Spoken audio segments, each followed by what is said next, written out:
અને હવે આગળ વાત કરીએ તો બીઝેડ ગ્રુપ બાદ વધુ એક કંપનીએ ઉઠામણું થઈ ગયું છે।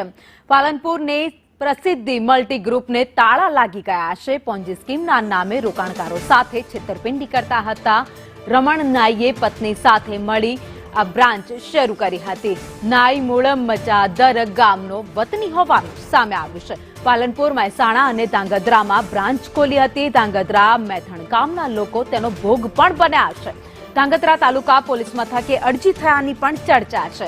તો પાલનપુર હાઈવેની બ્રાન્ચમાં 3 મહિનાથી તાળા લાગી ગયા છે। પ્રસિદ્ધિનો પ્રોપરાઇટર રમણ હતો, પ્લસમાં એજન્ટ પણ હતો।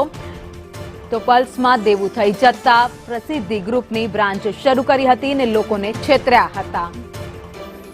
તો વધુ એક સામે આવી છે ઘટના। કૌભાંડ સામે આવ્યું છે, જેમાં લોકોના પૈસા લઈ લેવામાં આવ્યા છે। લોકો પાસેથી પૈસા પડાવી છેતરપિંડી આચરવામાં આવી છે। બીઝેડ ગ્રુપના મસ્ત મોટા કૌભાંડ બાદ બનાસકાંઠા જિલ્લામાં વધુ એક આવું ફાઇનાન્શિયલ કૌભાંડ સામે આવ્યું હોવાની ચર્ચા છે।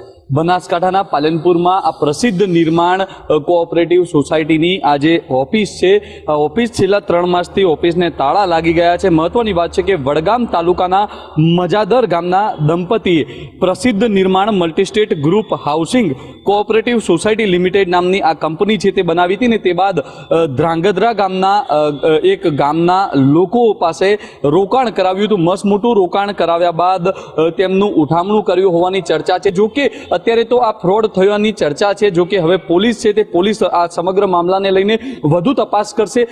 ત્યારે અત્યારે તો જે પ્રકારે આ જે પ્રસિદ્ધિ નિર્માણ જે સોસાયટી છે તેના દ્વારા જે ફ્રોડ કર્યો હોવાની ચર્ચાઓ તો થઈ રહી છે। ધવલ જોશી, સંદેશ ન્યૂઝ, બનાસકાંઠા।